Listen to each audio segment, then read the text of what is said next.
Good morning, everybody. My name is Christina with Atlantic Institute, and we are here today for our last self-sufficiency class of 2024. And we have with us Mr. Ethan Page. He is going to introduce himself and tell us about microfarms, I believe, and the programs that he's got running so we can learn about it. Thank you. Yeah, yeah. Good morning, everybody. I'm just going to share my screen here. I've got a presentation that I'll run through, but I my name's Ethan Page. I live in Lander, Wyoming. So I know most of you look like you're on the East Coast, but I am out here in Lander.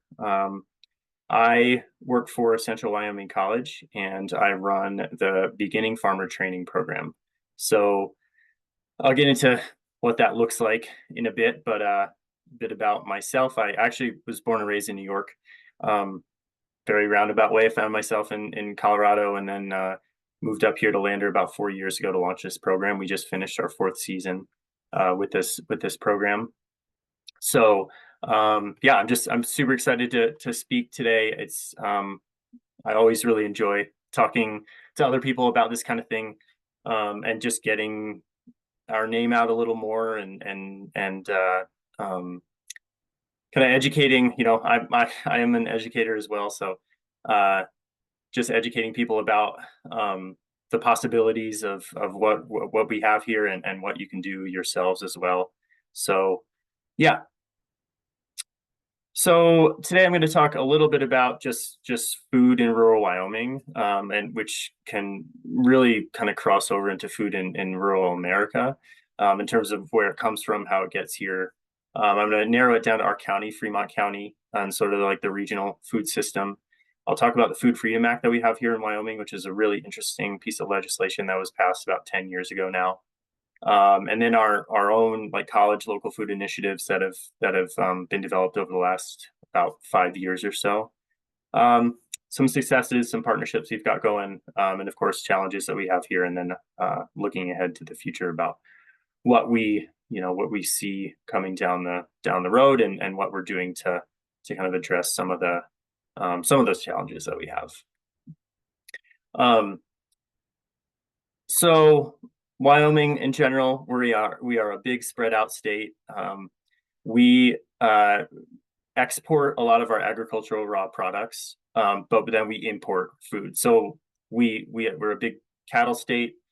We send our cows to be fattened somewhere else, and then we buy that beef in Walmart. Um, so we have that rich natural resource base, and a long history of self-sufficiency, right? We have these pioneering settlers, that came out here and established homesteads that were really roughing it back in the day. And at the same time, we're pretty reliant on national food distribution, right? I think the in our geography, our climate, and just distance all kind of contribute to a pretty fragile food system here. And I think you can kind of extrapolate that to a lot of places, in rural America. Uh, we have small isolated communities. My town, Lander, if no one has heard of it, we are a town of about 7,500 people. We're about 30 minutes away from a town of about 12,000. But then we are 2 hours away from anything bigger. We're 3.5 hours away from Jackson. um, we're 4.5 from Salt Lake City. We're about 5.5 hours from Denver. So we're out here. And these kind of small, isolated communities are often pretty vulnerable to supply chain disruptions. Pretty clearly during COVID, we saw a lot of empty shelves. And so we're also, Lander in particular, we're sort of on the end of the line. We have this big mountain range that's in between us and Jackson.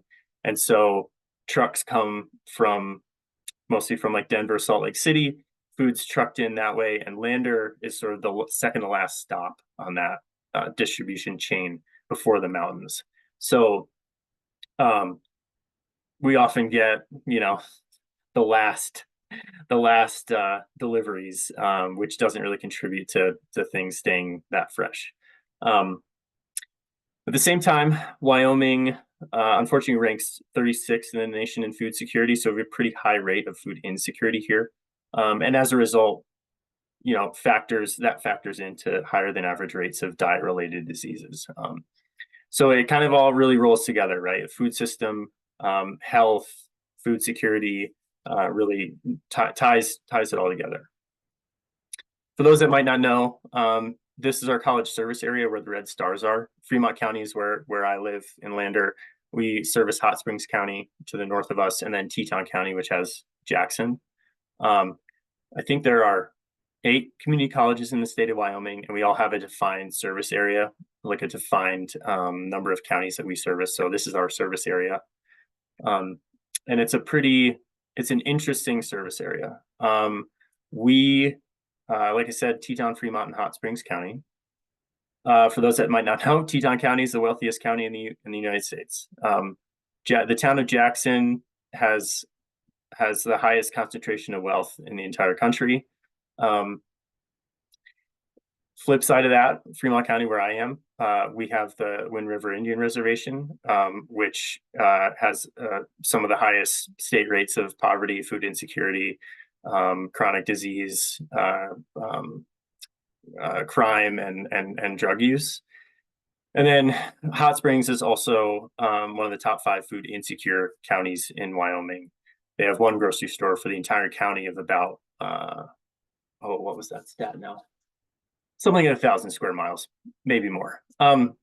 So we have this very wide swing in demographics here and population and distribution, because we have this like big mountain range that divides us from Teton County, and then these really stark divides in terms of socioeconomic status and food security. So in Fremont County specifically, where I work, there's around $14 million spent each year on fresh produce annually, mostly at large retailers, obviously. So the question really becomes, how can we capture a percentage of this and keep it local? Because we know that dollars that are spent locally with local independent producers stay local, and they have that economic multiplier effect where every dollar that's spent at a local farmer can have $1.50 to $2.50 of economic impact beyond that. So how can we capture a percentage of that 14 million, educate consumers, diversify the ag economy? So here in Fremont County, really sort of like this area of the state, it's cattle and hay country. So how can we diversify that ag economy? One component of that is the Food Freedom Act that was passed in 2015. So this allows for the sale of homemade or homegrown foods, generally without additional inspections or certifications. So I can make a value-added product like a salsa and sell it directly to a consumer, what they call an informed end consumer. There's one little disclaimer you have to have, and that's it. There's some stipulations with like meat and dairy and eggs, but it's very, very simple to be able to make something on whatever scale you can manage. So either in your home kitchen or trying to find something bigger, sell it straight to somebody. So this has really led to the pretty big expansion of markets for home produced products. As a result, we have 14 locally focused, like what's kind of deemed food freedom stores around the state.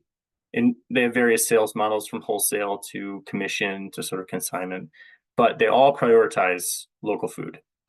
Some incorporate crafts, things like that, or the whole idea is to keep, provide an outlet for these home produced products that are open 5-6 days a week, and you can have your product on a store shelf instead of potentially going to a farmer's market once a week or trying to market it in a different way. So it's really expanded those opportunities for people. Hey, quick question. Yeah. Since you have that, do you have like public commercial kitchens that people can use to prepare things? Like, do you have more of that? We have a few more. One actually in Fremont County, one of the local stores opened in March this year, and they have a commercial kitchen attached to it. Yep. Yeah, which where means, people like rent like space for like a day, right? You can go in there, yeah, can all your blueberries and or whatever, right? yeah, yeah, which is really exciting. And that's been a really great addition. I'm not sure about others throughout the state, but the commercial kitchen piece has been a really good addition because some of the meat products or products with eggs in them have to be prepared in a commercial kitchen. So somebody making, a value added product with meat, doing that in a home kitchen and then selling it's not possible, but doing it in a commercial kitchen and selling is possible. So that has been a great component with it. Um, and like I said, yeah, we've had two local food stores in Fremont County open since 2022, and both are doing really well. I think we have a pretty supportive community. It's sort of in that culture of self-sufficiency and looking after your neighbor here. And people recognize the importance of local food and supporting their neighbors, and that this both stores have done pretty well. When you travel, do you notice a difference? Like you were just where you said before I we was in Denver.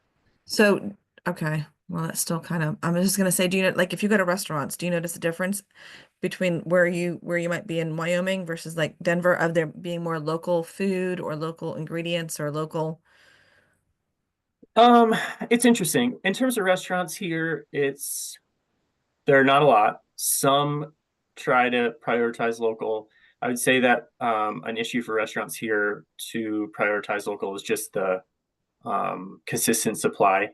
So, um, you know, beef isn't too bad. We have a lot of cattle around, and restaurants can source different from different farms. Um, Produce is tough just because it's so highly seasonal here, and that kind of consistency at a relatively affordable price point for restaurants can be difficult. I would say the biggest um, for it's really been like farmers market sales for small producers are and the local food stores are the biggest outlets here.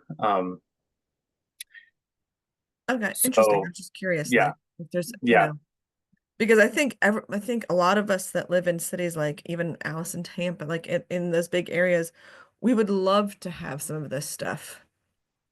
And there's just so much regulation. hmm For example, I can raise Pekin duck, and I'm like, I could do this, but I need to find a market to sell it to, and I'm like, and then I have to sell them the live duck. I can't I can't sell them like because I'm like, I have to figure out, who wants a live duck. yeah, So what culture, what agency, what area, if any of the restaurants in the town over here want any of that. And it's like, okay, it yeah, makes it a little bit difficult. definitely, There's so much more yeah, regulation on stuff. yeah, yeah. And that's the Food Freedom Act has been such a huge uh, yeah, just a boon to local producers to be able to do that without that extra regulation piece. The what was I going to say? It's and there's been several tweaks to that act over the past few years, kind of deal with dairy and how things are sold. But I think it's been really great, and I know the initial. I was before I was living in Wyoming, but the initial passage of the act, a lot of people were concerned that it'd lead to this incredible outbreak of foodborne disease, um, which I think I read the other day has there's been one small outbreak from raw dairy in the last decade that this has been, in place. And I think it really speaks to that local element.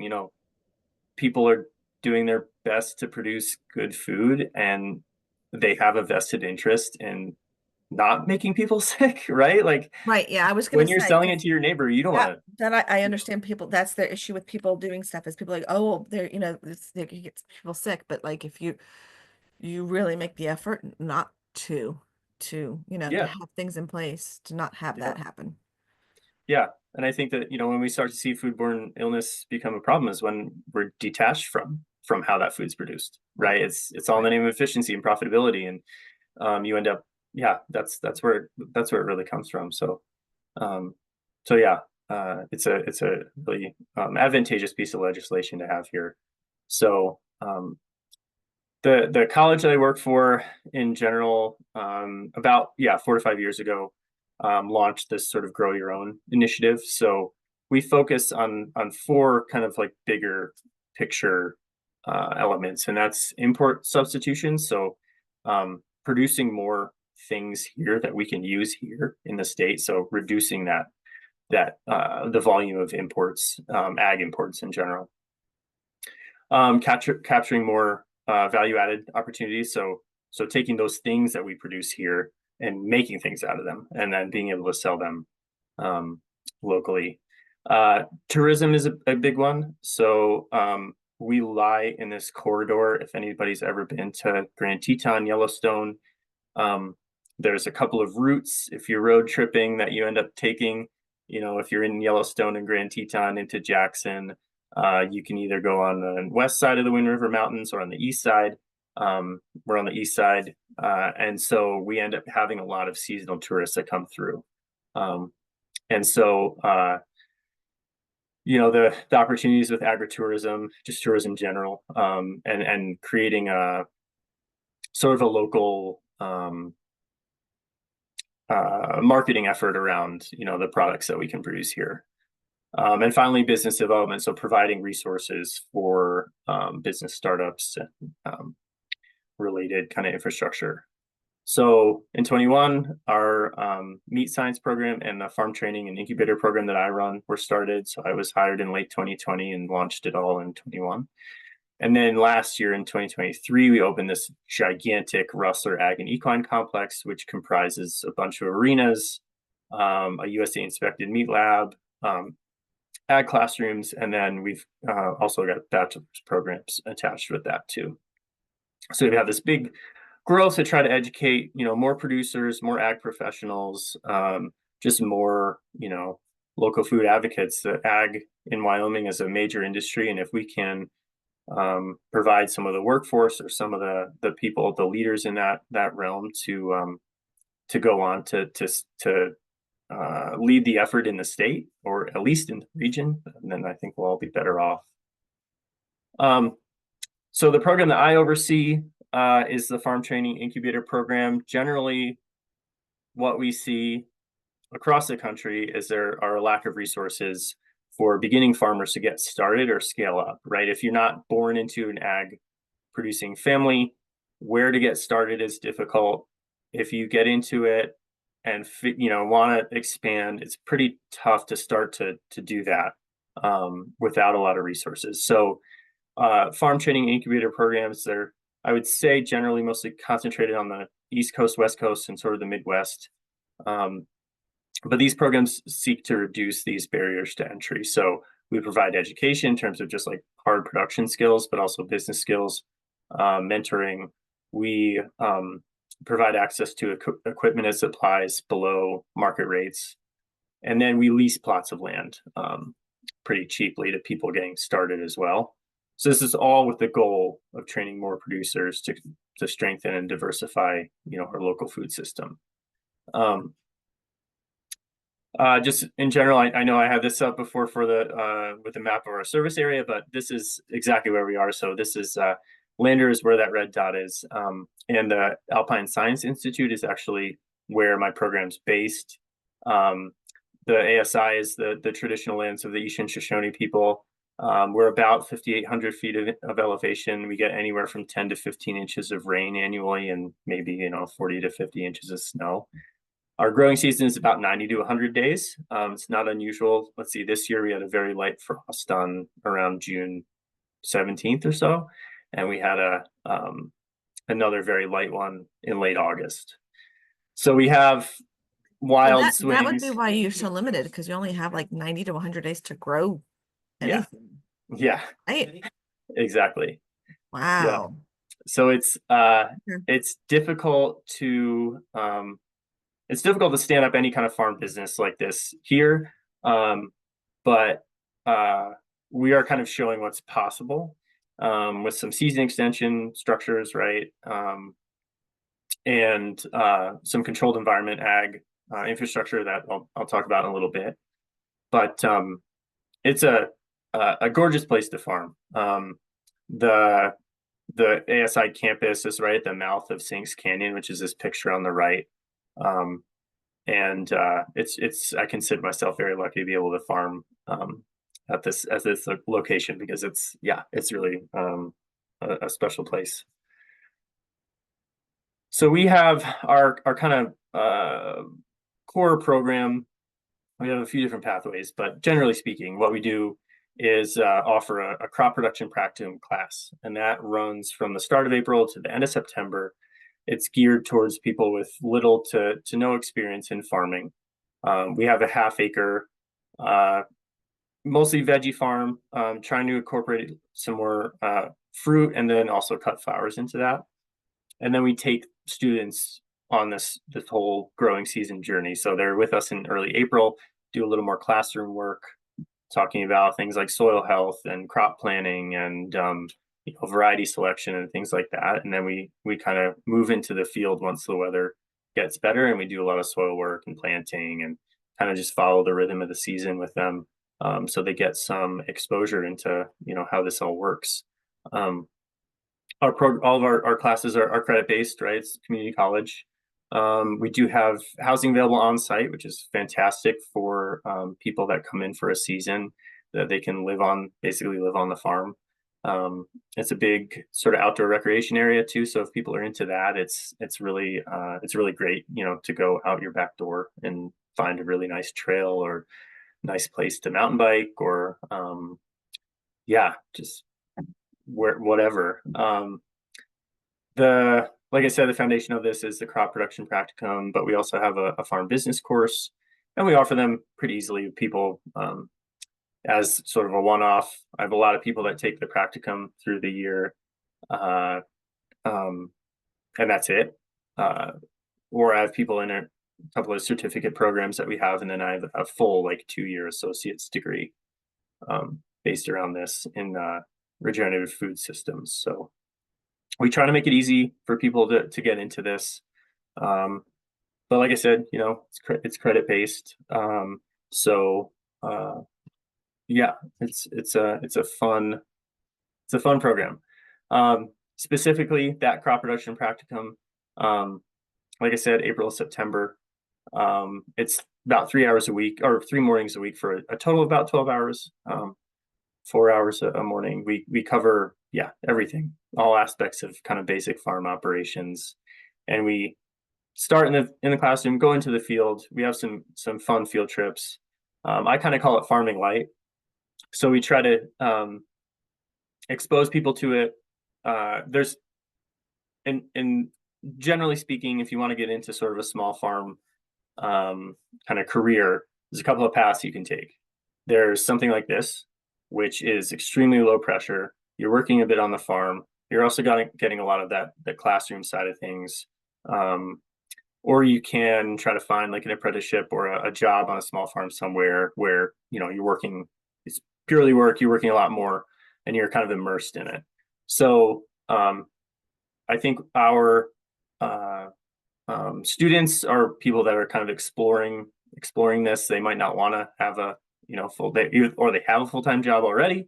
They want to explore this, or they're not sure if they want to jump in with something like that. Because if you don't have a lot of experience in getting into a job on a small farm, can be a lot. So I kind of call it farming light, but we're really trying to wrap everything we can into this practicum, a pretty comprehensive education touching on everything. So it's the best part of my job.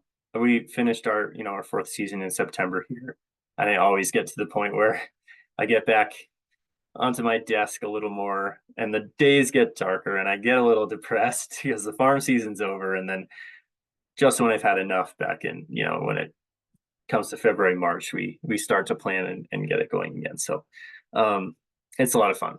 Yeah. So our student farm, like I said, half an acre, we focus on a lot of crop diversity, crop rotation, building soil health, experimenting with methods and varieties. I think in the last 4 years, we grow somewhere between, I don't know, 35, 45 different veggie varieties and cut flowers. But we're always tinkering with how we do it. We try to like bring the students into what we do and how we decide that, as much as possible. But we're all really, looking to build long-term ecosystem health and resilience so we can produce some really good food. Uh, these students are learning a lot of the hands-on skills, but also sort of why we're doing that. Why it's good to build soil organic matter, why it's the composting process. Really, just I don't know, everything that I can think of to teach. We're trying to wrap in there. So just a little bit, some numbers here. We've had 24 students kind of trained. The idea with the program is you take our crop practicum, a farm business class, you have a bit of a business plan out of that, and then you can apply to enter the farm incubator for the following season. So that's when we lease those small plots. We've had 5 incubators come through. An interesting part of this program, our goal is to develop more producers. Excuse me.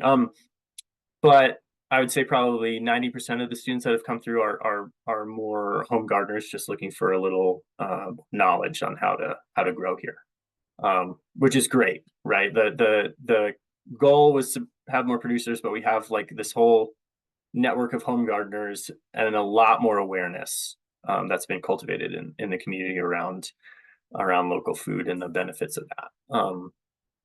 So it's pretty cool. We've probably distributed around 15,000 pounds of produce. I didn't track any kind of yield the first year of the program. I've been doing it the last few years. So we're right around that, which is great. We sell produce at the local farmers market and those food stores.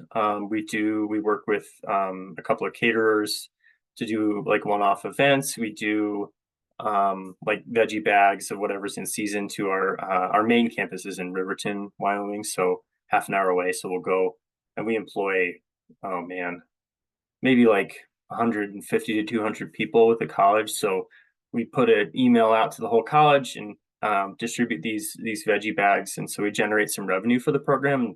Keep it kind of self-sustaining. But we've managed to really start to become leaders in this area in the local food space in the area. So we're helping to facilitate, the building of our local food system almost from scratch, right? There was always people here growing food and selling it and working with their neighbors and things like that. But I think, as an institution focusing on it, we have the resources and the reach to be a leader in the area. So, and like I said, we've created these networks and awareness, and we've trained 24 students, but they've gone on to work in the field or just grow more at home and talk about the program and talk about the importance of this. So, and at the same time, we're kind of proving that specialty crop production and like good specialty crop production is possible in this area.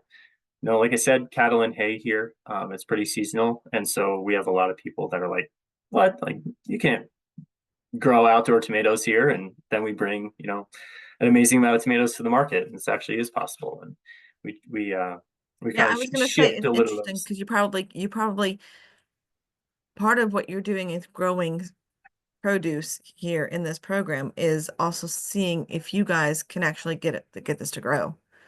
I would Yeah. assume some of this is actually a learning curve too, to see like I mean, because sometimes I do a enrichment class here for homeschoolers, and so when we're out in the garden or doing something, sometimes I'm throwing caution to the wind myself because I don't Yeah. have the time to do my own extra plot of land to test it out. So sometimes this in itself is its test too. Yeah. So they're Yeah. also learning how to take risks and test and make adjustments along the way. Because you might learn that one way of watering is going to work versus the way that you thought would work. Exactly. So Hmm. yeah, Yeah. very And bringing students through this process is really and just showing, yeah, that you have to be flexible and willing to change and adapt. And um, it's I think one of the most rewarding parts of the program is just having students sort of like switch on to that way of thinking. that how to do something one time is not the way it's always done, and be willing to work with nature, and you know, and how you grow food is a big one. Yeah. Um, so we received some grant funding to build some controlled environment ag facilities. So what I mean, no one's familiar with that term. It means, mostly hydroponics, but greenhouse growing. Um, and so we are we just got our freight farm delivered. So a freight farm is a hydroponic unit, fully self-contained and kind of automated. It's within a shipping container, as you can see in the picture. So this allows for year-round production of a variety of things. We're probably going to focus mostly on leafy greens to start here. But we're trying to add programming, based around that as well, because we all know it's highly seasonal here, right? That short growing season. So having the ability to showcase some other technologies um, that can help produce food in those cold months is going to be pretty exciting. Um, we, I would love to expand into wholesale markets, into institutional sales. This freight farm can actually produce somewhere between 2 to 4 acres worth of produce per year, and so it can really crank out plants. You know what's interesting is I'm in Georgia. I'm in Northeast Georgia. So, I mean, we have a pretty good growing season and stuff. But down the road from us is a hydroponic farm, and they work on the honor system. And so they sell to mass companies, but they also have a farm stand, and they put lettuce in there, and you go and you put $3 in the box, and you get a head of lettuce, and it's all hydroponically grown. But what's interesting is that we're south. And so you'd think we'd have access to lettuce and to these vegetables all year long. Mhm. But he was just talking about, because we're doing a field trip there at the end of this month with the homeschool kids. And he was Nice. just talking about how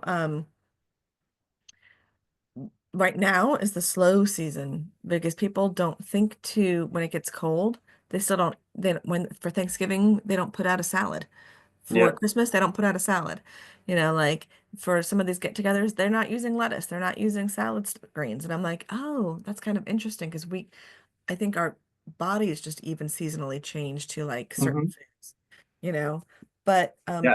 they're still growing lettuce. He's like, we're still growing lettuce for like the restaurants and different things. But Yeah. interesting how Yeah. that kind of slacks off some. Yeah. Yeah. It really is. And And I'm I thinking find we're in the myself doing the South. same thing, We're in the South, and you're trying to grow right? this up there in a freight liner, which that was ingenious. That was very smart. I think it was a great idea. Yeah. Yeah. This was sort of a couple years in the making. I knew about them. I had talked to one of their former farmers, and also now a sales rep, and um, I would say, geez, it'd be great to find funding for one of these in the future. And then it just randomly came up kind of a year and a half ago, and Awesome. we made it happen. It actually only just got delivered mid-October, so we're still kind of getting things going, but it's exciting. But yeah, I also find myself doing that when the outdoor farm season slows down and I don't have the access to some of the stuff. I don't seek it out as much. Um, and so, yeah, part of that is like changing those perceptions. Yeah, And and I think sometimes then when you start eating it, when it gets warm and you start eating, it's like, oh, I've missed this. Like your body even just oh, totally. missed salads and missed eating leafy greens and missed, like the Hmm. vitamins from it all. Definitely. Yeah. Yeah. Yeah. So it's exciting. I'm really looking forward to being able to produce, yeah, year round, and just being able to walk into a somewhat climate controlled area and have plants growing in the dead of winter when it can get to like -30 here, -40. So it's going to be cool to have that available. So yeah, I just want to kind of wrap up with a few of our pictures. So this is on the left is our first set of tomatoes going in my first class back in 2021. And then on the right is that same, some of the same beds later in like July, August that year. Um, so really had we continue to have, it always surprises me the level of production that we can achieve with the farm year over year. I'm continually impressed. We have very heavy red clay soils that have pretty low organic matter. We've done our best to really amend them with some good compost, mostly over the last 4 years, but it's always really just impressive that this soil can yield that much. Um, and just for an example, I mean, heavy clay, you don't think of things like carrots growing that well, right? Because it's just hard to penetrate that hard soil. But we uh, produce amazing carrots, and we I think every year expand our carrot production because they're just so good and they grow so well. So again, it's just one of those things like we're showcasing what you can do here. This is our market stand. This was sort of peak season 2 years ago now. This was our market stand. So a lot of cut flowers, but just, yeah, you can kind of tell the diversity of stuff that we grow year over year. It's really fun. And those carrots do look really good. Right? Yeah. My Those look favorite. really good. Like Yeah. nice hearty carrots. Yeah. Um,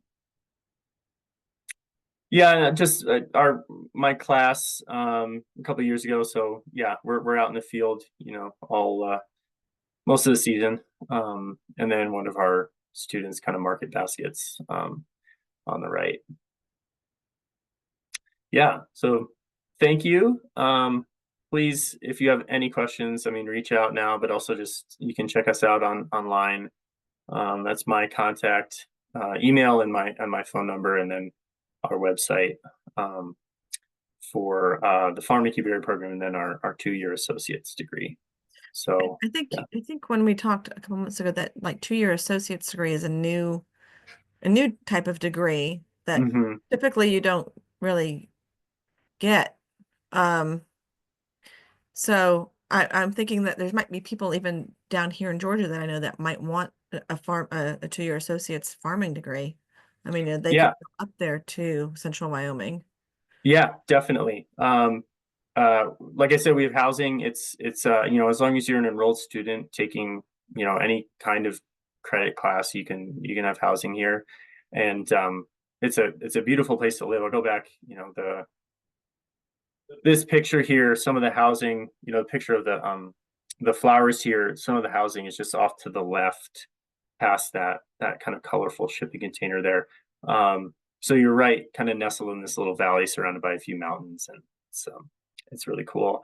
Uh, the 2 year degree is an Associates of Applied Science, so it's meant to be, that applied component is meant to be more hands-on, which is really interesting. I'm incorporating, that controlled environment stuff is going to be incorporated into that. So you'll have, if you kind of exposure to a range of growing methods, right? Be on the farm for a season, then you transition into the winter, you start to learn a lot more about the hydroponic, lighting, nutrients, kind of components of things. So trying to build a program that gives people a really broad range of knowledge and skills to then go out and pursue careers or just related work in the field. Very cool. Very cool. All right. Does anybody have any questions for Ethan? Any any thoughts or questions? I'd love to see some of that food laws spread. Yeah, that's for sure. Um, yeah, yeah. I think a few states have relaxed some of the regulation around that. I know Utah has passed a similar kind of law. I'm not familiar with it very much, but I know some of the surrounding areas have started to try to I work in think some it's of those. interesting how culturally different we are in different parts of the country because like Alice, I grew up in Tampa, the Tampa area. This is like a city. Brandon is like the suburb area, the city. I mean, there's always grocery stores, there's always food, there's always, you don't even pay attention. You think it all gets grown in a store, Mm-hmm. growing up. And you eat out all the time. I mean, there's restaurants, they're like an hour wait. People are always going to restaurants and they're always eating out.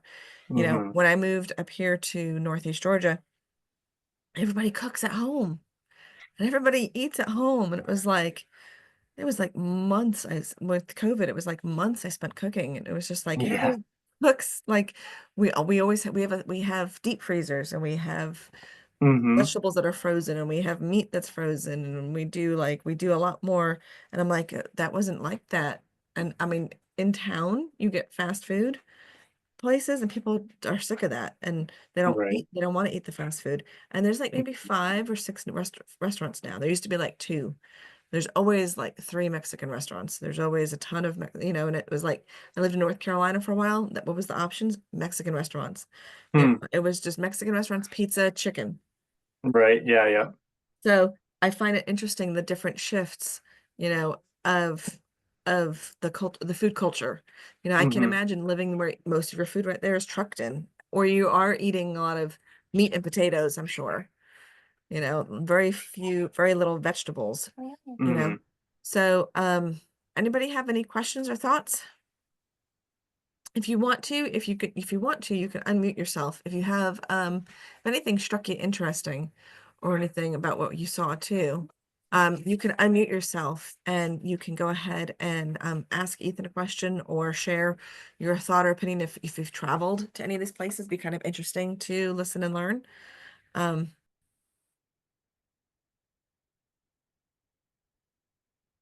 Yeah, I'd be really interested if anybody's ever been out this way or heard of Lander. It's a Please. very Yeah, small town, but yeah, yeah. it's It's very beautiful. neat. It's very neat. I think it's cool that you guys even created the ability to have this like an associate's degree in this because that's normally not in that scope of around that area. I mean, so Yeah, it's really cool. yeah, yeah. There's so many times there's like hands-on training programs, but not the 2-year degree to go with it, On or a not 2-year the degree. Yeah, that. yeah. Yeah, So I think that. that's really great.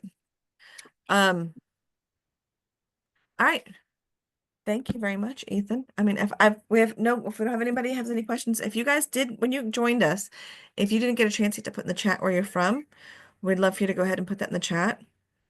Um, And then if anybody has any questions that they want, I have, I was thinking I have a friend that her daughter is in South Carolina, they have the Governor's School for the Arts.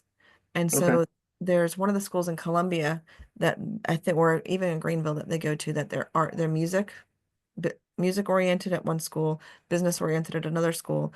And then they Hmm. started a school down south of Greenville, like an hour or so south from there. And it's ag. It's an ag Oh based wow, school. So it's going to high that's school, but great. it's like living on a camp. You live on a campus at a high school and it's all ag based, fields, That's farming, great. learning how to run Yeah. equipment, learning how to do all that stuff. So I'm thinking I'm going to send her this video when we're done and go, listen, if Right. Christina really likes that, she could actually go up to that school up there, and get an associate's degree in this, so Definitely. that's pretty Yep. cool. Yep. I have my email, my phone number here. I'll put it in the chat, Okay. just in case, anybody missed that slide. But yeah, happy to chat, to whoever. If you have even just like gardening questions, I can't, probably answer a lot for like Florida, Georgia gardening questions, but I can do my best. That's for sure. Well, but we have Ellen over here that was up in Cape Cod. So, That's I right. mean, Yep. I think she just now left or she left a little bit ago. But we have, so we have some that are up in these different areas. So anyway, go ahead and stop recording.